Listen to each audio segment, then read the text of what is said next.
Can I be the bear? I'm sure that's a question many of us have been asking ourselves after watching a very particular scene in the Panel from Hell release showcase. And if you have no idea what I'm talking about, you're either very lucky or you have missed out on one of the greatest things a developer has ever shown in an official livestream. In case you fall into the first category, you're seeing the scene I'm talking about right now on your screen, so there's no going back. You're welcome. We already know that Baldur's Gate aims to offer immersion and freedom like no other game before, and that we can become pretty much everything we strive to be.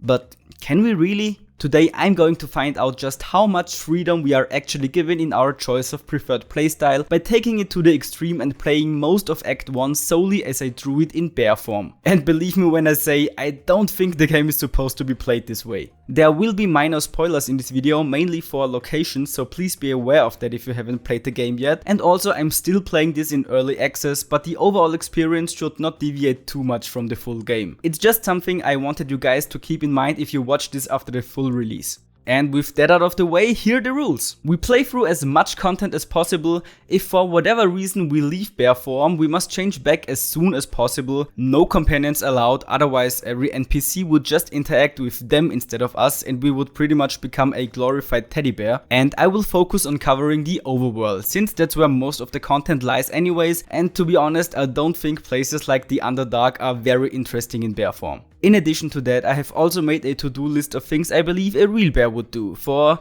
immersion reasons, I guess. The list consists of everyday bear activities like eat fish, be friends with another bear, maul unsuspecting wanderers, sleep, get some honey, and search through other people's stuff for food. But enough of the talking, let's get started. Unlike average playthroughs, the character creation process for this challenge is pretty straightforward. We literally just pick any race, and as long as we take the druid class, we are good. Because most of the stuff like longsword proficiency or fey ancestry do not matter when in bear form. So we just pick an elf and roll with whatever stats the race starts with. Next is the appearance tab, which is also irrelevant for us, so we give our character short hair simply because I cannot remember ever seeing an elf with short hair in, well, any form of media. And last but not least, we get to pick a name.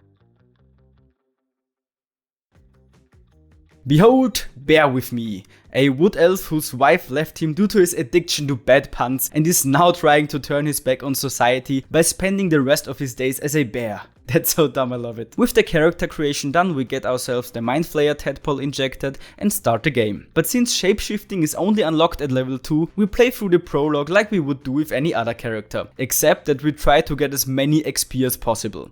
So after battling a bunch of imps and teleporting the ship into another dimension, we share a romantic moment with the Mind Flayer where we look deep into each other's eyes before a stone yoinks us out of the crashing ship straight onto the beach. From here we wake up Shadowheart and fight the nearby Intellect Devourers, which finally grants us enough experience points to level up. In the level up menu we choose the subclass Circle of the Moon, since this is the one with the bear form, send Shadowheart back to camp and finally transform into our new body for the rest of this run. As you can see, we don't really have much to work with ability wise in this form. We can attack, dash, hide, jump, flee, force enemies to attack us and heal. In addition to that, we are still able to drink potions, pick up stuff and of course go to camp and rest. After our transformation, our first destination is Astarion. I mean, it's sort of a must. But unfortunately, no matter how often we click on him or jump around in front of his face, he just won't interact with us. Maybe if I position myself better.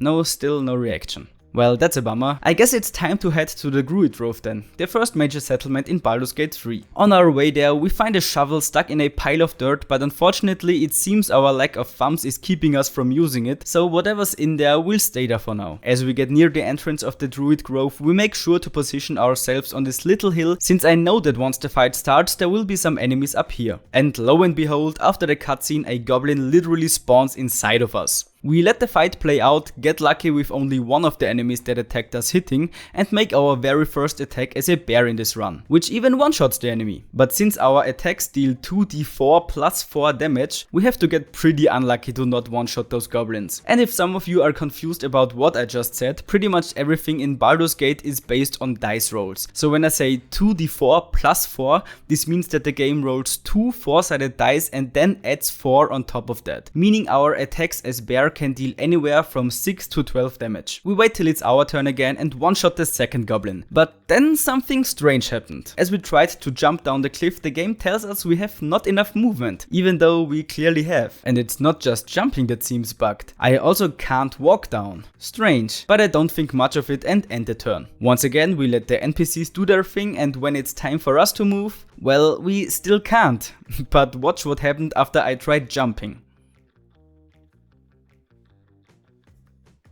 Okay, since the game clearly doesn't want us to go down that way, let's just walk around the hill. Lucky for us, the fight is over the next turn and we can run at normal speed again. Next thing we do is naturally check the corpses for loot, but since the only things that are really useful for us this run are potions and camp supplies, we just leave everything there. Once inside the Druid Grove, we watch those two dudes argue for a little bit, but since it seems that without our interference, the devil guy doesn't have the balls to punch the other one, we just leave. And as we soon find out, not being able to interact will be a common occurrence in this run, because as we make our way through the grove, it seems that even though every NPC acknowledges our bear form, as soon as we try to talk to them, we are greeted with this lovely message. You are unable to speak. This, my dear viewers, is a sentence we will hear a lot in our playthrough. Okay, we cannot talk to the humanoid characters. What about the animals? And sure enough, the ox over here is very talkative, even though I'm pretty sure we just planted the seed of an ox revolution in his head. I will learn to walk on two legs, friend. And perhaps I will teach them. On the other hand, ox number 2 doesn't seem to be interested in us at all, so let's get on. As we venture deeper into the grove, we try to talk with pretty much anyone in our path, but sadly to no avail. The funny thing though, even the druids don't seem to understand us, not even those in animal form. I mean, what? We know for a fact that at least some druids, specifically Kaga here, should be able to talk to animals. This is literally shown in a cutscene. But again, as soon as we try to talk to her, you are unable to speak.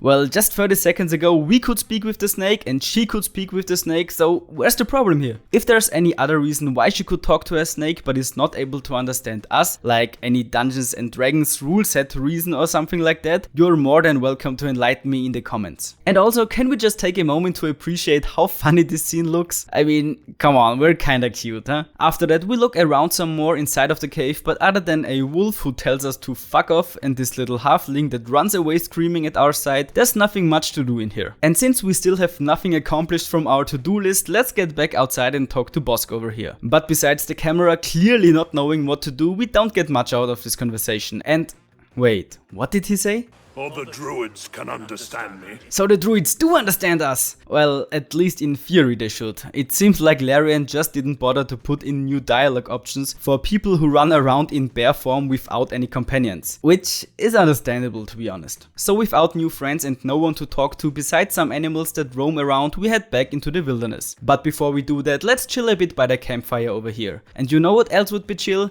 Liking and subscribing to the channel if you enjoyed the video so far. So I know this kind of content equals good. But now back to the video. Instead of taking the main gate out of the grove, we're gonna do a little bit of jumping and enter this secret passage. In there are 3 goblins who simply choose to ignore us, and this time we can't even attempt to talk to them, as our cursor doesn't seem to recognize them no matter how often we hover over them. And since Bear With Me would never seek out a fight on his own, we just leave them there and move on. Once we get out of the secret passage, we encounter the perfect opportunity to cross the first thing of our bucket list. That's right, it's Maul in time. We start off the fight by attacking the dwarf lying on the ground, which in hindsight is literally the worst out of the 3 targets. I mean, what is gonna do? Hurt us with his unconsciousness? But whatever, since we attacked first and surprised them, we get another free attack anyway. And as it turns out, those people are not just simple wanderers, but actually got some skills. But in the end it doesn't matter, as we just keep attacking them and win the fight that way. I have to admit, I'm kinda into this bear playstyle. I love how straightforward the battles are. Next we go on to loot the dwarf on the ground, take all of his sausages and cross another thing off the list. After we're done, a cutscene starts, after which we can choose to either kill or spare the tadpole that just crawled out of his eye. And aside from the typical camera doesn't really know what to do issues, it seems like we can play just as intended. I said just as intended. Better. With our head back where it belongs. Wait, did the dwarf just came back to life for a second?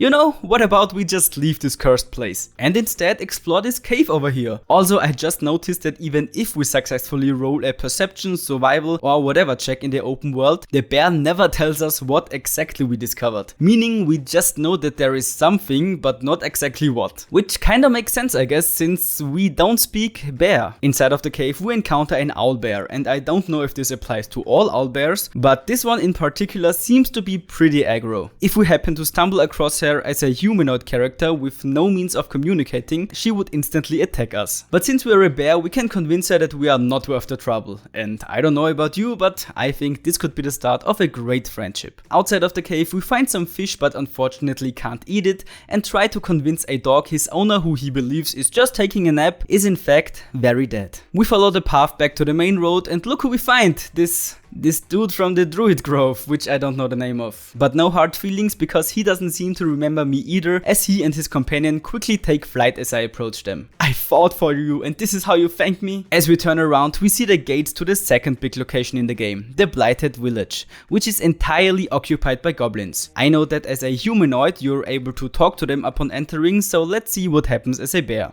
Ah yes, just as expected. They instantly try to kill us. Luckily we quick saved right outside of the village, because there is no way we can remotely put up a fight against this many goblins. I guess we need to find another way in. Or another approach. As hilarious and unrealistic it may sound to sneak around as a massive 700 kilogram polar bear, hey, if it works, it works. So we go into stealth mode, avoiding the red area symbolizing the enemy's field of vision, and quickly make our way into this house over here. In there we can do stuff like laying on the bed, walk into the next room, or find a secret underground potion brewery. You know, normal everyday stuff. Since there are enemies in pretty much every direction from our hiding spot, we are done with the village for now and move onto the Sunlit Wetlands. At the entrance we find two young men arguing with an old lady, but since we're not able to communicate with them anyway, let's just go straight ahead into the swamp. Which swamp, you ask? How about the one which shows itself after we passed an investigation check? Yeah, on second thought maybe we should turn around and help those guys out. So we head back and just smack the shit out of the old hag. Or at least that's our plan, because after we hit her she just straight up decides to vanish and even killed the two dudes. Well guys, I guess we have a mission now. As we venture further into the swamp we come across some redcaps, which luckily don't seem to be bothered by us at all. But we're also unable to speak with them, so let's see what else we can find. A little bit further down the road we finally see someone we can talk to, a tiny froggy. It just seems that there's something not quite right with it, and we are fighting again. The fight went exactly as you would expect if you put a polar bear against a frog. We explore the swamp a little bit more and find a little shack. As we enter we find out it's actually not a little shack but a massive building called the gnarly Teahouse. I meant the gnarled Teahouse. And without any care in the world she stands there, the old lady from earlier. But why should she worry? Because it seems we are invisible, or at least that's what I gather from her reaction, or better said her lack of reaction. And this lady over there is the person the two now very dead dudes were looking for, I assume. The Teahouse itself is not really that interesting. We have a second floor with a chest and a wardrobe and a back exit that leads to a little beach. Oh yeah, and then there's this purple magic thing. Well, since it seems that there's nothing we can do in here in our current form, let's just try fight the old lady again. But before we do that, we head back to the camp for a long rest. Normally what I would do is just autofill the camp supplies, but since we still have a to-do list to check off, I will handpick the supplies. And just like that, we're down to only one thing. I really hope that honey even exists in the game. So back at the tea house, we walk up to Auntie Ethel and smack her as hard as we can. And I'm a bit confused about what's happening here, because I'm pretty sure we are supposed to enter a fight once we attack someone. But for some reason, Auntie just takes our hits for free. Weird, but who am I to complain? So after about a minute or so of beating up the helpless old lady, she finally dies and leaves behind a corpse that's definitely not human. And suddenly the younger woman decides the right thing to do now is to scream and panic, and she runs into the secret tunnel behind the fireplace. I will skip over this part because as a bear there's nothing we can do in there except looking around, so it's not really that interesting. After we quote unquote solve the mystery of the tea house, we head back into the forest. From there we tried another entrance to get into the Goblin Village, and at first sight it looked like the goblins on this side here were chill with a giant bear trying to get into the village. But unfortunately they attack us as soon as we enter. So we go to yet another entrance, but at this one there's only one goblin, so we make quick work of him and finally get into the town. After a bit of wandering around and doing bear things, we get spotted. I already had my finger on quick load when I noticed that the goblin does not get paid enough to attack a polar bear. But suddenly a few steps further down the road a fight breaks out anyway. I'm not exactly sure what spotted us, but something did. And that's when I decided fuck this place, we're making a run for it. Because clearly we are not welcome here. Luckily we roll first on initiative, meaning we move first, so I decide to beeline straight out of the gate in front of us. The goblins really do try to make an effort in catching us, with everyone dashing and stuff, but given our advantageous position it's not too hard to escape combat. What I didn't realize is that fleeing from combat would send us back to our campsite. Well, since we're here we might as well make the most out of it and explore our options. Not much to do except laying in this tent. But hey, at least we're still cute. After we are done, we jump over the broken bridge and follow the path until we reach a crossroad from where we can see a bunch of hyenas and gnolls feasting on some corpses. So naturally, this is the way we decide to go. Who knows, maybe there was a misunderstanding because none of the now dead people knew how to talk to animals. As we approach the hyenas, it seems that they're not feeling too well. Maybe if we give it a belly rub. Oh my god, what is happening? Yep, we're definitely killing this thing. And to no surprise, a fight begins. But this time it seems manageable with only 4 hyenas as enemies. But we make a critical mistake. You see the hyena over there? Well, as it turned out, we should have attacked this one first, because while we were busy killing baby gnolls like Anakin the younglings, this hyena was on a mission. And the mission was getting back up. But still there are only 4 gnolls, so maybe we can cheese the AI a bit. Our strategy is simple. We climb down those vines over here and hope the enemies either split up or go down one by one so they are easy prey. And at first it even seems that our tactic is working. But then the arrows came, and with them no chance at surviving. Because they shoot like 20 times in a row. I mean, how is that even fair? Okay, that wasn't too bad of a fight. Maybe if we are a little bit more cautious the next time we could... Yeah, no. If you guys wanna know what bullying looks like in Dungeons and Dragons, here you go. Anyway, how about we take the other path of the crossroad? A burning building? I take this over the gnolls at any time. Okay, what do we got here? It seems that the people here are not attacking us. They're still afraid of us and run away as soon as we get close, but they're not attacking, which is good. But it also looks like there are people trapped inside the building, which is bad. So being the good bear that we are, we try to help them by opening the door with brute force and fail miserably. But Bear With Me wouldn't be Bear With Me if he gave up at every obstacle. So let's find another way in. After a bit of jumping around and thanks to the massive jump range we have as a bear, we find a way inside the building and somehow cause an explosion and make everything worse.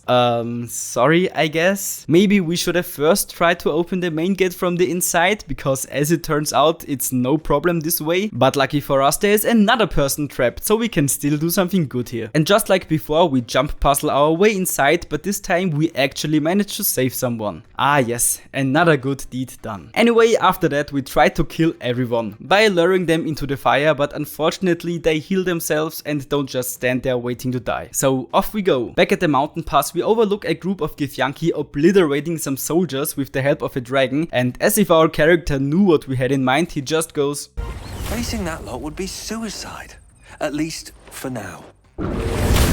Well buddy, tough luck, because we're gonna do exactly that. Or at least try to talk to the dragon. So we make our way down to what seems like a good angle to not trigger the Githyanki, but it seems like we cannot interact with the dragon anyways. And as soon as we get too close, he takes off, leaving us with an angry mob of lizard people. And you won't believe it, as it turns out, Bear With Me was correct. It was indeed suicide to go down there. Who would have thought? It doesn't seem like we would have any other choice than to leave the Githyanki alone for now, so we head back to the mountain path and from there discover some old ruins, which turns out to be the main base of the goblins. We of course don't want them to attack us, so we let those 2 goblins over here sleep. And wait, is that Volo over there? The bard from the Druid Grove? Yes, it really is him. And not only that, it seems that the goblin in here have absolutely no interest in a giant ass bear strolling around their camp. And since Volo loves talking to bears, let's tell him all about our adventures. Hey, wait, where are you going?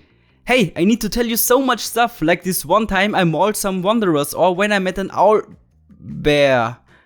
Whoops, that's unfortunate. Well, since he's dead already, we might as well... Oh, a potion of invisibility. Nice. Back at the camp, we stroll around and click on things, but there's nothing we can really do. So the only thing that I can think of is to find Halsin, the leader of the druids and the man who inspired this whole run. He should be held as a prisoner somewhere around the camp. And since we have already searched everything out here, let's head inside. Once we are in, we are greeted by some guards who for some reason actually do their job. How annoying. It seems there is no way we can kill them all as a bear.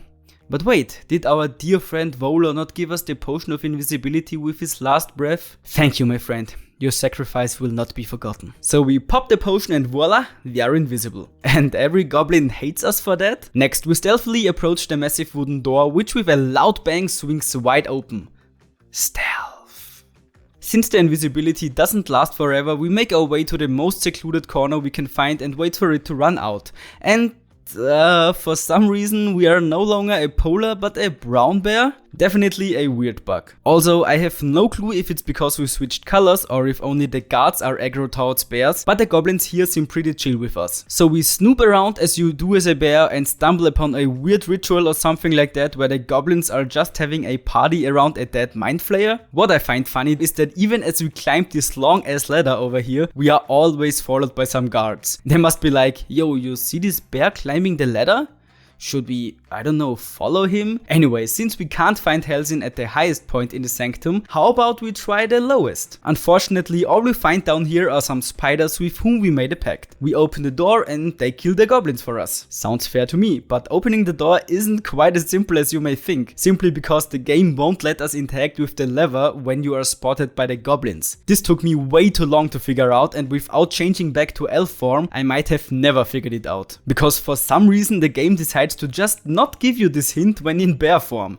Unfortunately, that means we are no longer a brown bear, but we can at least watch some goblins getting mangled by spiders. At least in theory. In reality, I made the decision to film the wall because for some reason I thought it would make for more interesting footage, but the spiders lost anyway, so meh. After that, we finally stumble across Halsin, who chills in his cell while in bear form. And you would think since he's a bear and we're a bear, we would be able to communicate. But nope, at least not through the prison cell door. So we do what every bear would do and pull the lever to open the door. And Halsin promptly attacks. And for some reason we find ourselves on the goblin team, even though it was us who just freed him. Well, looks like we have no choice but to fight. The battle itself is pretty straightforward since it's just one guy against like 4 goblins, 2 worgen and us. But oh boy does Halsin pack a punch, especially when he's forced out of his bear form where he manages to obliterate half of everyone's health bar in a single blow. Also, it seems like this particular goblin is having an especially bad time because whenever it's his turn, the camera just pans to Brazil or somewhere. But even with Halsin being as strong as he was, he stood no chance against the alliance of Bear with me and the goblins. So with our last hope of communicating with anyone except animals lying dead on the floor, I think it's time to wrap up this run and come to a conclusion. Can you play Baldur's Gate 3 solo as a bear? Well, technically you could, but expect some bugs and be prepared to not get much story out of it. I would only recommend this if you're dead set on role-playing as a bear. In that case, go for it. I mean, we checked every single point on our what would a bear do to-do list, so there's that. Okay, except for the honey. But I searched the wiki and couldn't find anything, so I think there's no honey in the game yet. Anyway, that's it for today. Consider liking and subscribing if you enjoyed the video, it would really help me out.